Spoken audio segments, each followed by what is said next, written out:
Hey First City, bringing you the next video in this series that we're entitling Reflections on Racial Injustice.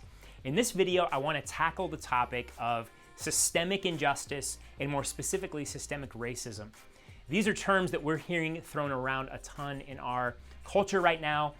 There is great debate and argument about the realities of systemic injustice, systemic racism.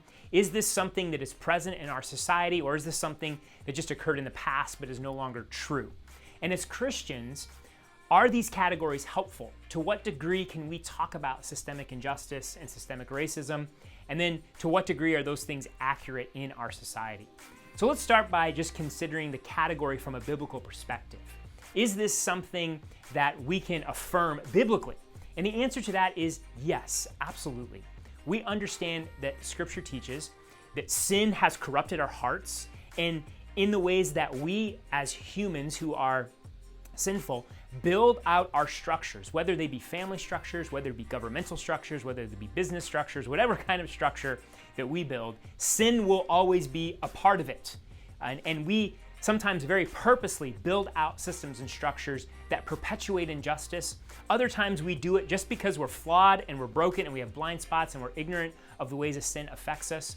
But regardless, sin is in our systems. And so for us to say systematic or systemic injustice, and even more specifically, systemic racism, are realities in our world. We can affirm that. We don't have to be afraid of those categories. They are very much biblical categories.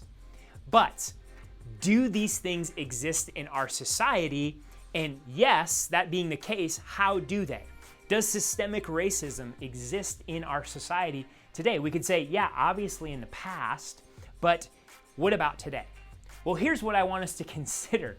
The nature of sin is such that you cannot have an extended period of time given over to sin and expect the consequences of that to just be wiped away in a short amount of time. If we look at the history of what is now the United States, if we go back to roughly the time when the New World was being settled and people from Europe were coming over and they brought slaves to what is now this country, we're looking roughly about the second decade of the 1600s, so around 1619, 1620.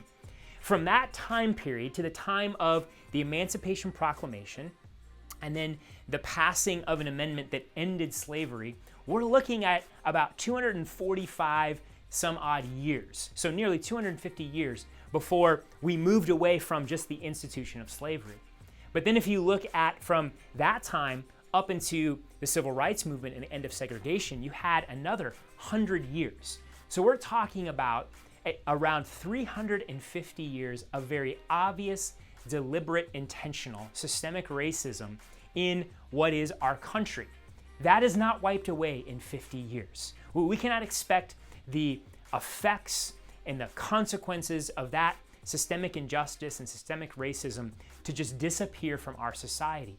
So our understanding of sin and our understanding of how history works could lead us to say that yes, absolutely, systemic injustice and in particular systemic racism exist in our society. As Christians, we shouldn't dismiss that. We shouldn't be afraid to acknowledge that. And so in this way, our ears should be open to listening to the ways that those in the Black community and other minority communities experience these things. Now, to what degree does systemic racism still exist in our society? This is a great question and one that's actually pretty difficult to answer. Even among those who completely acknowledge that systemic racism is real and present, there isn't agreement to what degree that is true. And the reason this is hard to sort of pinpoint is, for one, systemic racism often exists alongside other systemic injustice. And so if we just take the example of policing, because policing really has been in focus over these past several weeks, and when the issue of systemic racism comes up, policing is usually one of those examples that is brought out to sort of make the point and make the argument. Here's what the data tells us. The data tells us that when it comes to police shootings, those who have been shot by police, whether it has been justified or what has been deemed unjustified, the vast majority of people who are shot are white. Now, that in some ways makes sense, as the majority of the United States is made up of those who are white.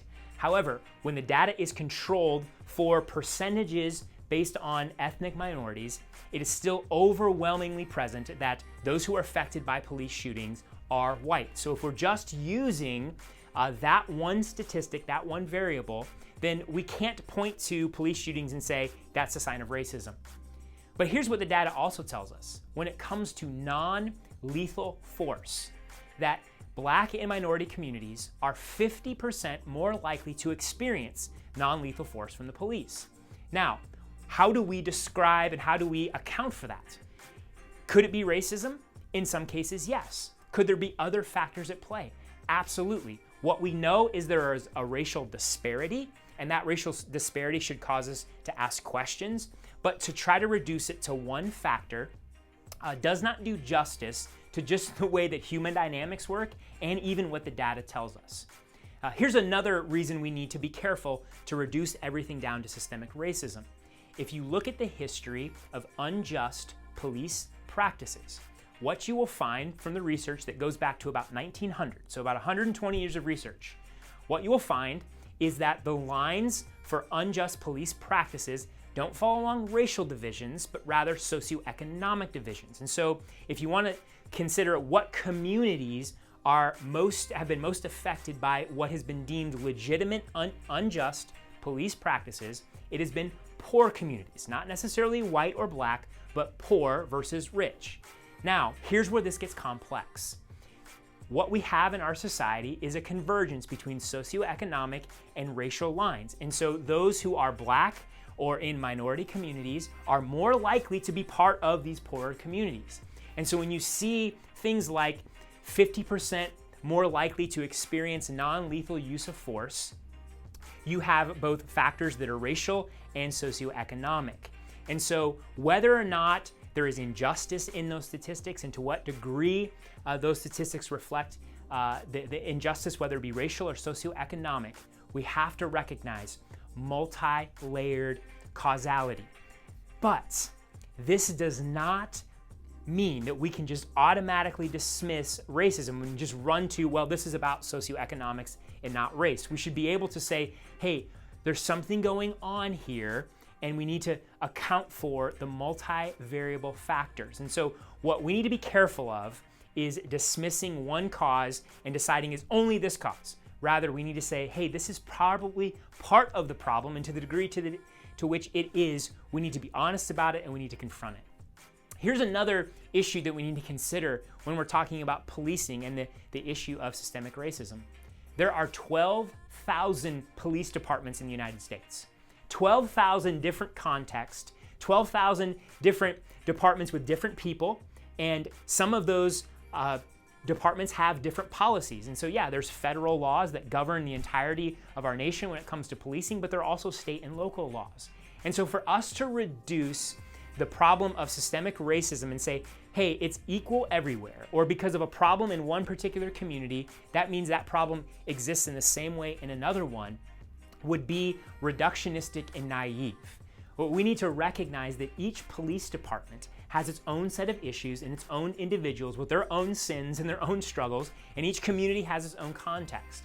And so we can't paint with a broad brush. We cannot paint all police as systematically unjust or systematically racist, or we can't say all police departments have these problems, or that every time something goes wrong that it automatically means that it is racism or classism.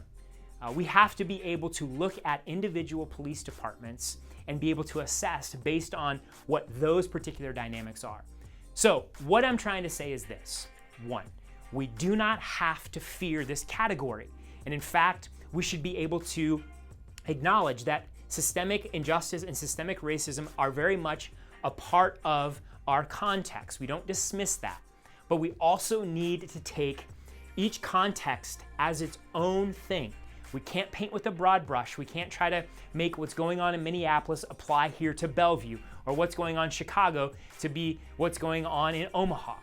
We have to be willing to assess each individual context and see what is happening and work with that, those particular dynamics. So as a church, part of listening, part of walking in sound biblical judgment and wanting to work in ways that are effective for our context means that we look at all of these dynamics. We don't shy away from any of them. We don't dismiss any of them. Rather, we listen well, we assess well, and we speak into what we're facing. So church, as we consider this topic of systemic racism and systemic injustice, let us be thoughtful. Let us not be reactionary. Let us not allow our minds and our hearts to sort of just camp out in political positions.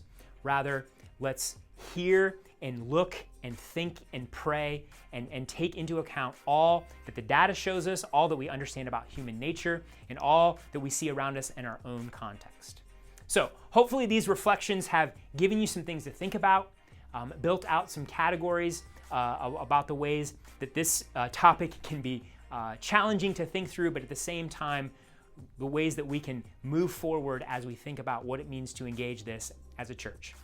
So let's keep the discussion going. If you have questions and you want to talk to me, or I encourage you to talk to others in the church, let's build a culture that thinks well, that prays well, that wrestles through these things together.